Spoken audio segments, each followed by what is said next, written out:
The one characteristic about a country that debases its currency and goes to a paper currency, the currency always self-destructs. It always ends. It is declared by government that this is money, it's paper and it's money, and it's by government declaration. Where if you use a gold coin, the value comes from the marketplace, and government can't reproduce this, so it's always exchangeable, and the people will accept it. If this is sunk on a boat in a ship, now, or it was 500 years ago, you dig it up, it has tremendous value. There will be numismatic value plus the real value of gold. This sinks, you put it to the bottom, and who cares? Every generation has a champion, someone who will pick up the gauntlet and do battle with the Federal Reserve. In 1913, it was Senator Charles Lindbergh Sr.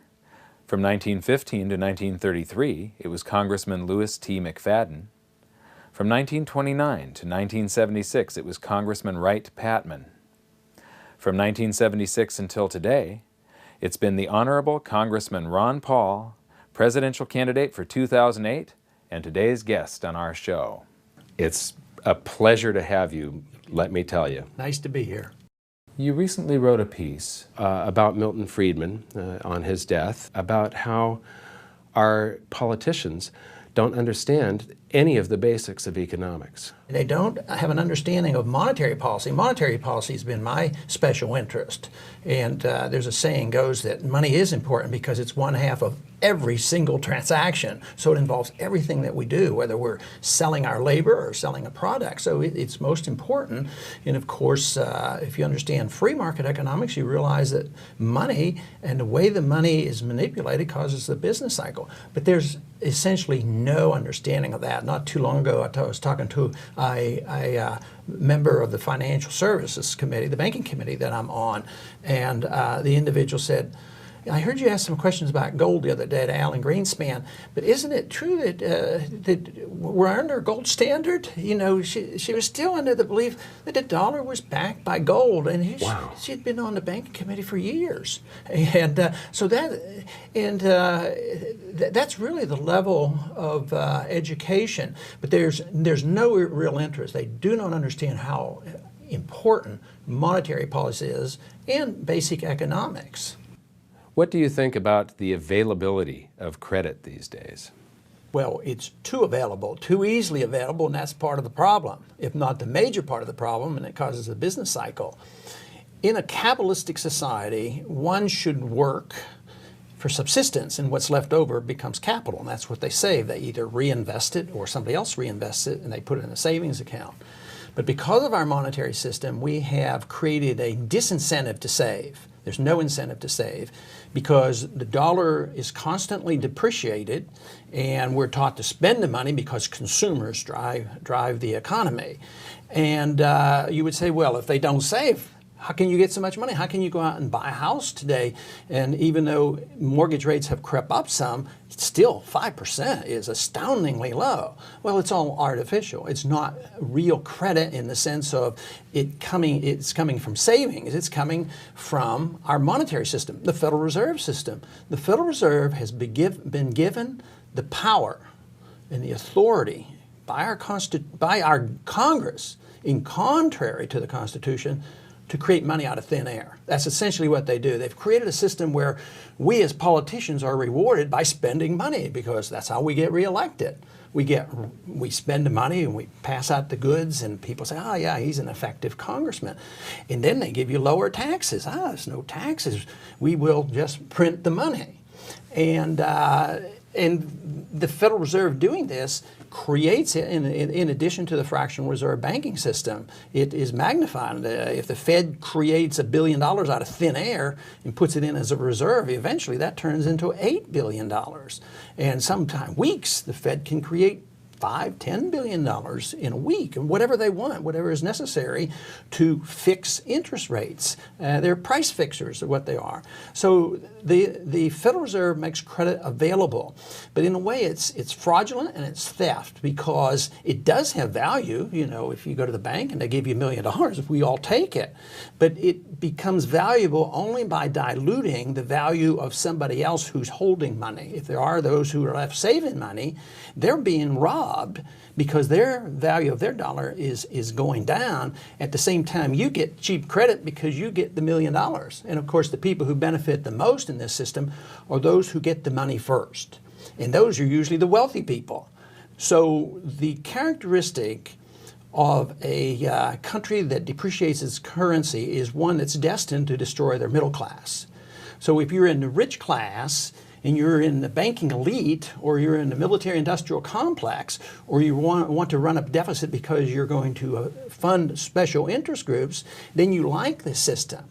But it's ironic that some who believe that you have to give welfare to everybody to take care of it, rich welfare and poor welfare, are literally really hurting the poor, because it's a tax on the poor. They don't pay income tax, but they pay the inflation tax, and it hurts the poor and low middle income especially, because they end up with an inflation rate. Price inflations go up much faster than those of the rich, and the rich usually don't care. So it is a tax, and the easy credit is very seductive. Politicians love it. The people who get to use it love it.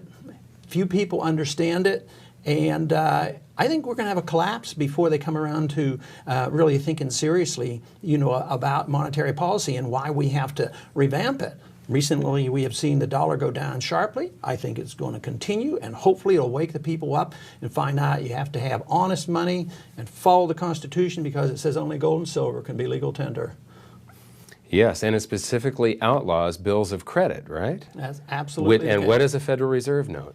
It is nothing more than paper money on a bill of credit, and yet if you have a silver dollar, if you have a silver dollar like this, you can't pay your income tax with this. Matter of fact, this says $1 on it. Mm-hmm. And it's legal tender for $1. It doesn't make any sense. But if you have a Federal Reserve note, even a Federal Reserve note, you can't take and pay your income tax on. They want it electronically. This whole notion that you have legal tender. If you have a privately minted silver ounce, and you tried to transact a business transaction with that, you can go to jail. I mean, you're breaking the law.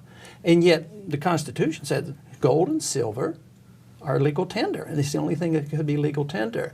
So, we have a lot of problems in this country: economic, monetary, foreign policy, and yet we fail, once again, back to education, we fail to look at the guide. Not only is it a guide for us and advice for us, it's the law of the land. It's the rule of law, it's the Constitution. So you say, well, let's say the economy gets much worse and we have a lot of inflation and, all kinds of things. Well, we have to do something. Just look to the Constitution. We'll find an answer. If somebody thinks, well, we're doing too much overseas and spending too much money and our foreign policy is not successful, look to the Constitution. Is there any authority for Congress to give the president authority to start wars when he pleases? That doesn't exist. No. And we do that endlessly. So it's so simple. The Constitution is so neat and thin and easily read, and yet nobody reads it. We ignore it. We don't use it. Ignore it. Instead, Congress is up there. We'll be finishing up our session soon, and there will be what they call an omnibus bill. And it'll probably be about that thick. It'll be thousands of pages long, and nobody's going to know exactly what's in there. And it's just an outrage. And as long as the people think they're getting stuff, and not worrying so much about their freedoms, they're going to tolerate the system. More lollipops. Yep. And the point is should we try to correct it right now, or should we wait? Well, we should try to correct it right now, but quite frankly, I think that the people are only going to be awakened and the politicians are only going to pay more attention once there is a serious crisis.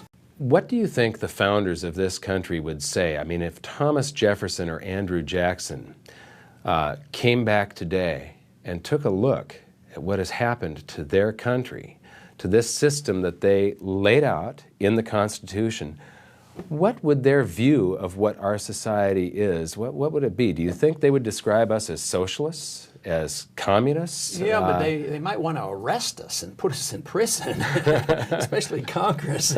Because, what was interesting on the monetary issue, the Monetary Act of 1792, the first one after the Constitution, said that if you if you participated in counterfeiting, that you could get the death penalty. And to them, counterfeiting was printing notes that were worthless. Bills of credit. Because they knew what it was like when the Federal Reserve notes. when the continental dollar went to zero, and they knew what runaway inflation was. And I'm sure Jefferson and others would say, "Look, don't you remember? What happened?" So if they instituted the death penalty for counterfeiting, he would say, in the moral sense, this is what we've done. We have legalized counterfeiting. You and I can't counterfeit. Fortunately, that's still against the law because it's fraud. But why is it that the government's allowed to do what we're not allowed to do? See, there's a basic principle in a free society is that governments can't do what you and we can't steal and rob and hurt people. Unfortunately, that's still generally understood that that's a good rule. But we have failed to recognize that the founders understood that governments can't do that either. So if fraud and deceit and paper money is all bad and warmongering is bad, for the people, then governments should be held accountable. So I think they would be outraged. But I bet you they would understand, because they warned us against this. They warned us, and they did not like pure democracy. They wanted a republic. And they would say, well, you're not, their first words would probably be, well, you become an obsessive democracy where the majority rules. And you're picking socialism, but it's the idea that majority rules and comes in and say, well, we want this and we want that, and as long as the majority opinion thinks they're getting something, and they would probably say, well, you have succumbed to the temptation of getting something for nothing, but you better watch out, because if you get something for nothing, you're going to lose it. Yes. You were talking about the government printing money, and but what most people don't know is that the government actually borrows money from a private bank that they've authorized to create the money for us, the Federal Reserve. Can you expand on that part, how it reflects on the Constitution, Congress allowing a private bank to create our money? Yes, and that's tricky, and it's a tricky language as well, because it is a central bank, and Hamilton liked it from the very beginning and started a national bank, and then of course Jefferson got rid of it, and then soon there was another national bank, and Andrew Jackson got rid of it.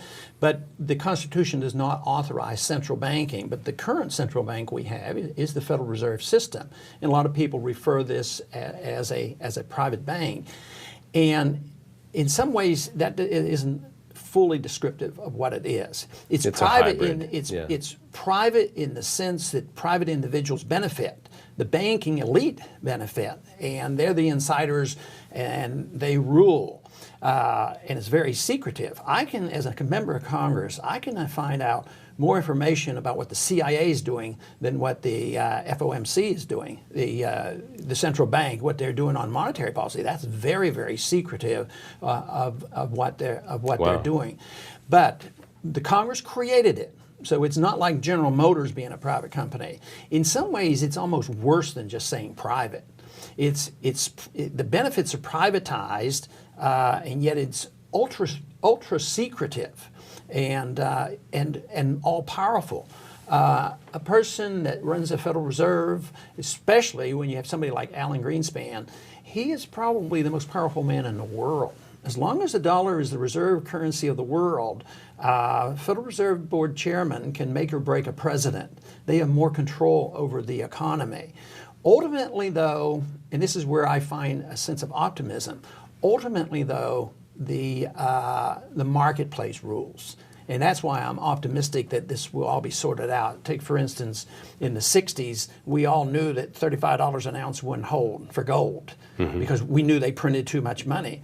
But the authorities, the central bank and the Treasury and everybody got behind supporting gold, the dollar at $35. You're talking about the London gold pool now? The gold pool and the pseudo-gold standard of Bretton Woods. Yeah. And this is when I became a true believer, because I read Austrian economics and I said, it won't work, it won't work. And boy, August 15th, 1971, the Bretton Woods collapsed. And of course, gold took off. So the market ultimately rules, even though under today's circumstances, a Bernanke or a Greenspan, very, very powerful. And they might, I'm sure they are trying to manipulate the price of gold, and they're always trying to manipulate the value of dollars, and the people are deceived, and the world plays this game that the dollar is as good as gold and it's a reserve currency. So we have this wonderful benefit in this country of printing gold. It used to be you had to earn the gold, and then if you spent it, you had real money. But now the world has been deceived. Instead of it totally collapsing in 1971, we inherited a system that allowed America to be the producers of gold, which is paper, and we have great commodity or consumer goods, but we lost all our industry because it was much easier to ship these jobs out and let somebody else do the hard work, because we have the unlimited supply of gold, which is our dollar. Mm-hmm. And so it's been a fantastic thing. But I'm convinced that the system we have today will no longer last than did. We're abusing it too much. And people will come around to rejecting the dollar, because we depend on countries like Japan and China to finance our current account deficits. So we get the money comes flowing back, and they loan it to us at cheap rates, and we finance our war and our welfare. I mean, if this system could continue to work indefinitely, it would mean that Americans would not have to work ever again. We would just loaf the rest of our lives and just print the money and buy whatever we needed. And one day, a long time before we all quit working, the world will wake up and find out that we in this country who have lived beyond our means unfairly will be living beneath our means. And even though the very wealthy who have benefited tremendously from this system, many of them will know the tricks of the trade, and they know what to come, and they'll protect themselves. But there'll be many of those who don't quite understand this and think that this wealth is perpetual, and they'll be brought down as well. I'm in the business of protecting liberty as a congressman. So that's my goal. And I think of what's happened in third world countries, or in particular in Germany. Ultimately, when you have chaos, economic chaos brought about by monetary manipulation, runaway inflation, the threat is not to the loss of their personal wealth, which is a possibility. The real tragedy is the coming of a dictator. You know, whom are we going to blame? The Nazis blamed the Jews, and it has to be always a scapegoat. And then they go in and accept the dictator, and it takes a long time to iron that out. And too often that leads to war. And just back to the basics, the education, the understanding, the founders' message, the message we have in our Constitution, it could all be preventable, but we yield to the temptation of a free lunch. Is the problem. Can you tell us a little bit about the entitlements? Well, there are too many, because we should be entitled to our lives and entitled to our responsibility to take care of ourselves. That's what's in the free society. But entitlement's a very, very deceptive term. Most people think an entitlement is like a right. An entitlement, you're entitled to medical care, or entitled to a job, or entitled to education. And those are misnomers because they have become rights and demands. So if you need something or demand something or want something, you're entitled to it. It becomes a right. And if you reject it, then you're antisocial and un-American. And yet we live with that. But there are two groups get entitlements. Most people, when we talk about entitlements, and I really bought into this before I first went to Congress, and it was always those poor people. You know, and they have been taught to be entitled to something. They've been misled, or they've been unfortunate, so therefore they're entitled to be taken care of by the people who produce. And I thought that was most of the entitlement welfare system. But I think the entitlements and the welfare for the rich is a much bigger deal. The monetary system we talk to is an entitlement that they think that they have this right to earn the money. At least they've devised it so that they can. But then there's the entitlements of privilege regulations and tax benefits here and there, and the military-industrial complex and contracts. Just think how many billions of dollars are going into big corporate coffers in trying to rebuild Iraq. First, the military-industrial complex makes all this money building weapons. Then when they destroy a country, then they get more money to rebuild it. And it just goes on and on. And who gets it? The rich don't suffer. The rich get richer, but the middle class suffers because of the inflation and taxes. But then again, there's a challenge to the poor, and they're the ones who want entitlements.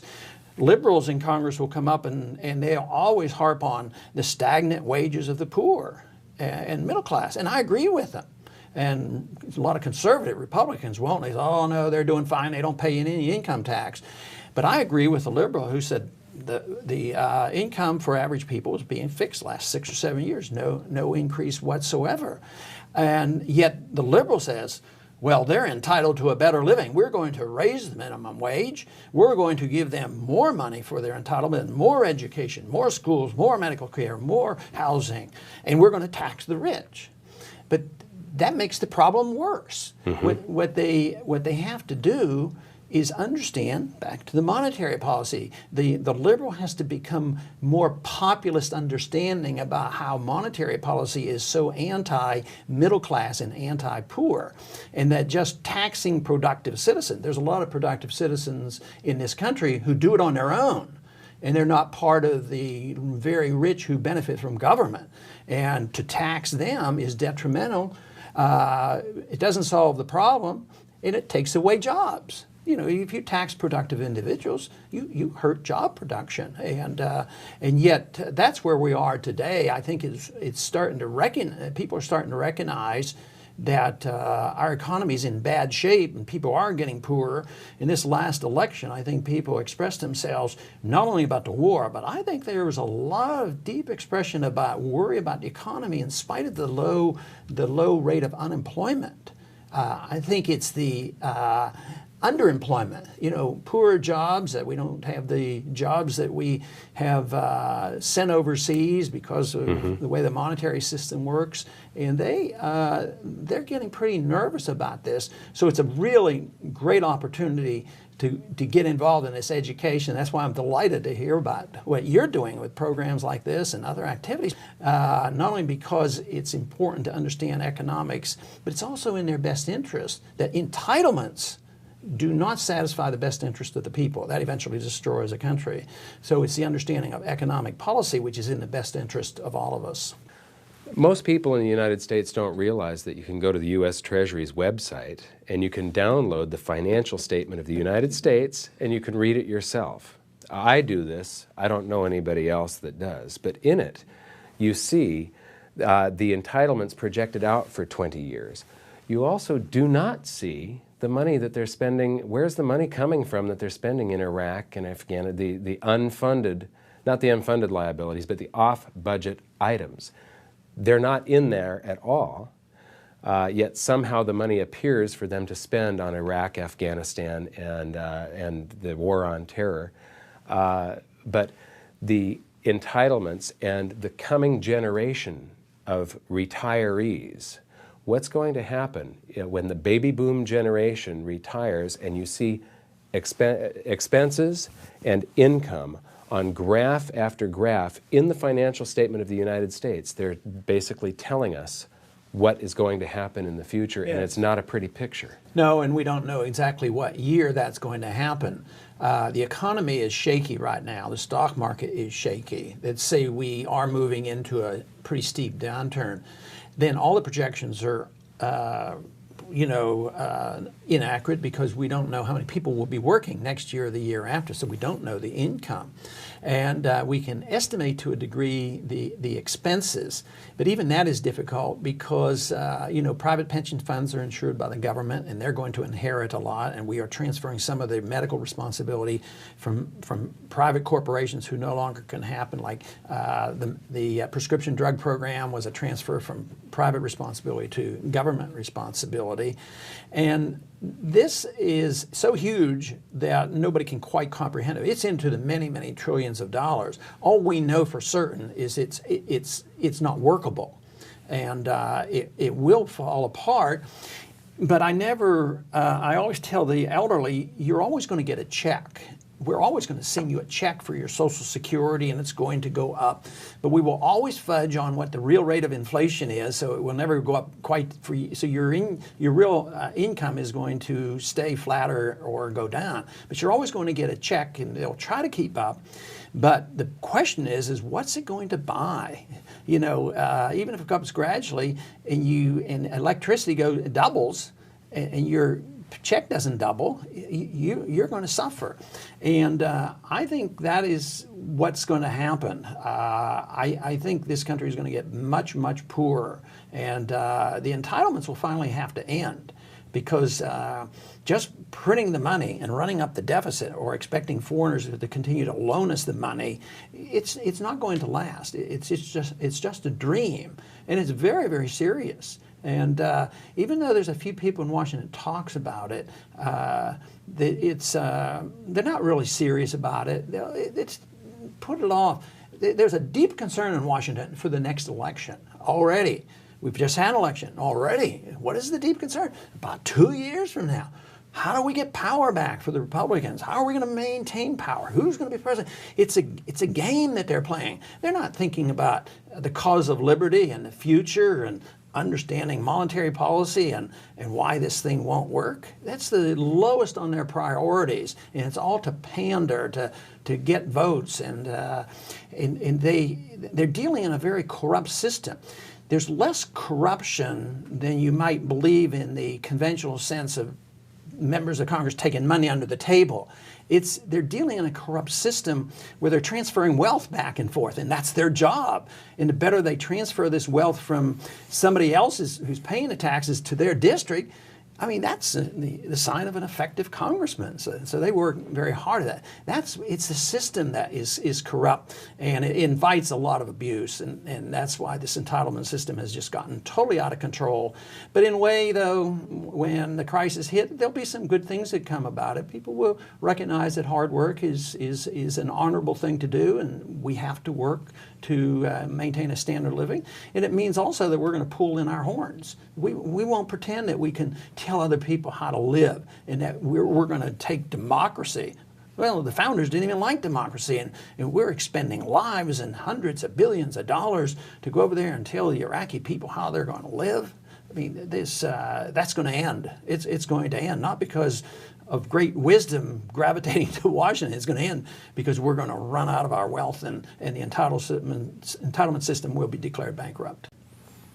You mentioned earlier about printing money and the decline of the middle class when this happens. There's a number of examples in history of this happening before. Have you got any comments on that? Oh yes, they're frequent, and the one characteristic about a country that debases its currency and goes to a paper currency, the currency always self-destructs. It always ends. I mean, today, you know, if you tell us the difference between an asset-backed currency and a fiat currency. Well, the fiat means that it is declared by government that this is money, it's paper and it's money, and it's by government declaration. Where if you use a gold coin, the value comes from the marketplace, and government can't reproduce this, so it's always exchangeable, and the people will accept it. If this is sunk on a boat in a ship now, or it was 500 years ago, you dig it up, it has tremendous value. There will be numismatic value plus the real value of gold. This sinks, you put it to the bottom, and who cares? You know, this loses probably 5 to 10% a year in value.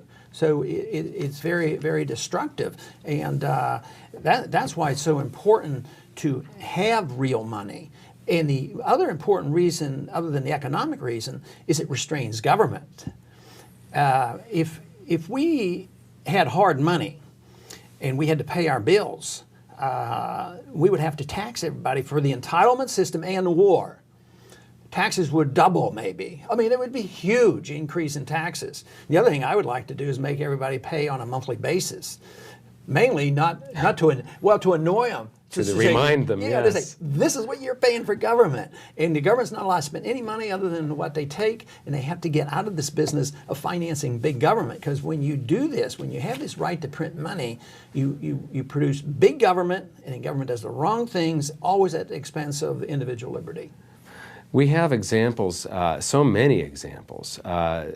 India, up until just the past couple of decades, China under Mao, the USSR, managed economies. When government gets big and tries to manage an economy, it's always disaster. It never works. Is there ever any example in history of a government being able to print or borrow its way to prosperity? Only temporarily. And I would say that we're in that stage right now. We're temporarily very wealthy because there's still this trust in the dollar. And I would say 30 years, since it's just pure fiat money, since 71, 30 some years now, that we have, on the short run, benefited by this. But long term, no, I don't think there's any example. The longer it goes, and the more pervasive it is, the more likely it is you're going to end up with runaway inflation like they had in Germany or third world countries in Central America, even Mexico. They've had several new pesos introduced because the peso lost devaluations of their money. Devaluation. So it ends, but nobody can say, well, you know, the Chinese 1,000 years ago had a paper currency that lasted for 1,000 years and it was a great, you know, great prosperity with it. No, it doesn't work that way. It always brings poverty and always ends. The paper money will end. You're a Republican, but everything that you stand for seems to be libertarian. Why is it that you run on a Republican ticket when I don't see much correlation? You know, to be honest with you, I usually don't like or trust politicians, and for some reason there's an exception here, and it's because of your stance and because you're willing to say things that the rest of them aren't. Why are you running under the Republican banner when to me, you're clearly a libertarian, or do you take exception with that? Are you? No, I don't shy away from the word libertarian, but I volunteer that I'm a constitutionalist. And what you're saying, if you put the label libertarian on me, that means the founders must have been libertarian. Because even if I had a libertarian belief that contradicted the Constitution, I would want to change the Constitution because I believe the rule of law is important. But the Constitution is pretty libertarian. It gives the government essentially no authority to run our lives or police the world or run the economy. So it's a great document. And to run on a party other than one of the two majors, it's too difficult to win. There are some that have been able to do it as independent, and I have a lot of respect for those, whether they're left or right or libertarian, to run as independent and win. But we have monopoly control of the political system, and the Republican and Democratic Party, although they vie for power, the power struggle is real, but the philosophic struggle is absent. There's no difference between the, I guess I'll qualify that a little bit. There's very little difference between the welfare beliefs of the Republicans and the Democratic Party, the monetary policy, the foreign policy. In the current day, I would say the biggest difference is that Democrats are more easily swayed to raise taxes than the Republicans are. But since they both spend, and spending is a tax, because if you don't tax the people directly, you tax them indirectly through inflation. So it's all a gimmick. They believe in big government. So I run as a Republican because it allows you a chance to win. Because as a third party, you don't get included in debates, and it's harder to raise money. It's hard to get on ballots, and Libertarian Party tries real hard to get their candidate on ballots, and they do. But I tried it one time back in 1988, and I spent most of the money just battling the rules. So you have to be a Ross Perot in order to do that. So if you're wealthy enough and you can find the people who will go out there and overcome the legal system and go to court and get signatures, you can get on the ballot. But for an average so philosophic the system movement, is stacked against it's stacked against it. And I think somebody could have my views and run as a Democrat. Matter of fact, after this last election, a Democrat that beat a so-called conservative Republican called me, and she was all excited. She says, guess what I did? I used a lot of your supporters up in my district, and I used some of your literature, and I won a seat, which was exciting. Wow. That they took these constitutional views, more libertarian views, and were able to use it and win a Democratic seat. And she said, I want to be an ally of yours. And she had never been in office before. So this can happen. So we have a mess. And a lot of cards stacked against us, but we're still free enough to participate. The fact that you can still do television programs and you can do homeschooling and private schooling, and even a guy like me can get elected to Congress. So there's still enough freedom left, and we need to use it to go in the opposite direction of recapturing our freedoms rather than sitting back and saying, well, there's not much we can do. And they say, oh, the media is opposed to us. Well, who's the media? You know, the media is everybody now. All you have to do is get a computer and you're on the website. I mean, my stuff doesn't make the news, but boy, I get a lot of letters around the world. When I give talks on the House floor, I mean, I get a lot of interest. You said your stuff doesn't make the news. I was watching C-SPAN one time. Congress is grilling Greenspan, and it was all softball questions. And then you step up and you ask a hardball question, and C-SPAN immediately cuts away to some silly commentary. Do you think that we have a truly free and fair media in the United States? Not really, because I consider it. I mean, you take a station like Fox. I mean, it just works for the Republican Party and works for the president. And they promoted the war and all their propaganda. It's ironic that PBS has given me a fairer shake than the so-called private stations. Of course, I wouldn't vote. And even C-SPAN. Oh yeah, C-SPAN treats me very well, and they get me on. But it's sort of ironic. I wouldn't vote for a penny to subsidize public broadcasting. But in a way, it's more fair and balanced than the so-called fair and balanced station of Fox.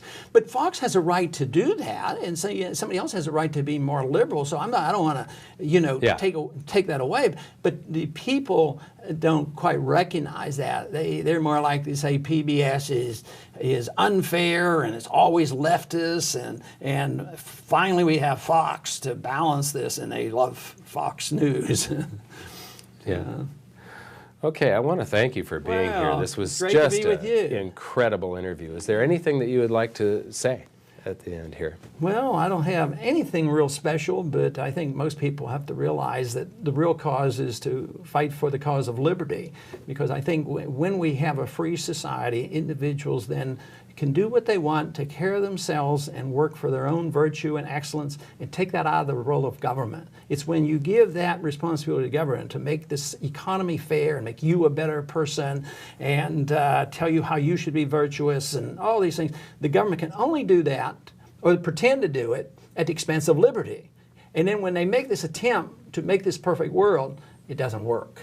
So there's a very practical argument against all this big government, and it's a shame that we who believe in freedom and liberty have done such a lousy job in convincing the people that it's in their best interest to fight for liberty, and we will have our prosperity. Too often people say, well, we'll get our prosperity by getting our entitlements and giving up on the concept of liberty, and that's a problem that we have to overcome. Thank you. Thank you. Wow. That was so good that I've forgotten what the next questions were.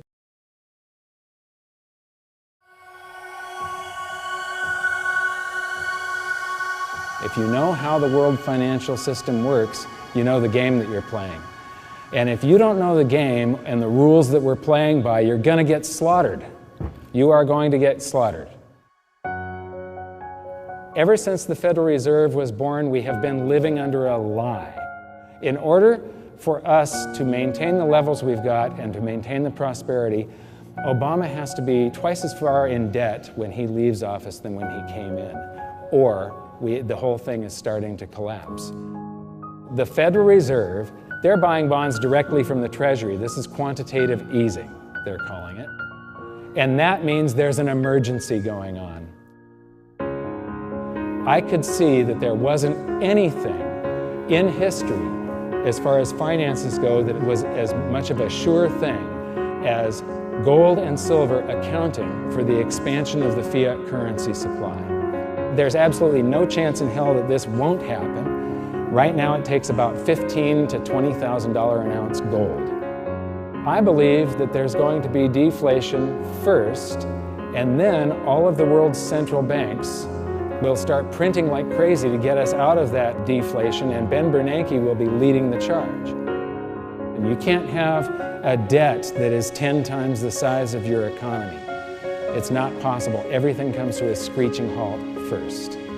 I got to show you that the world's stock markets and real estate bubbles have to continue crashing, because all it is the market trying to seek fair value.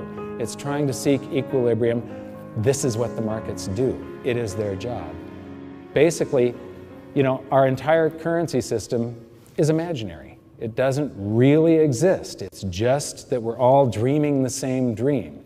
If anybody chooses to wake up, it's over with.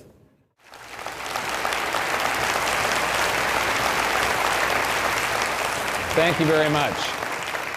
I'm Mike Maloney, author of the best-selling book on precious metals investing, Guide to Investing in Gold and Silver. It's part of the Rich Dad series that Robert Kiyosaki started.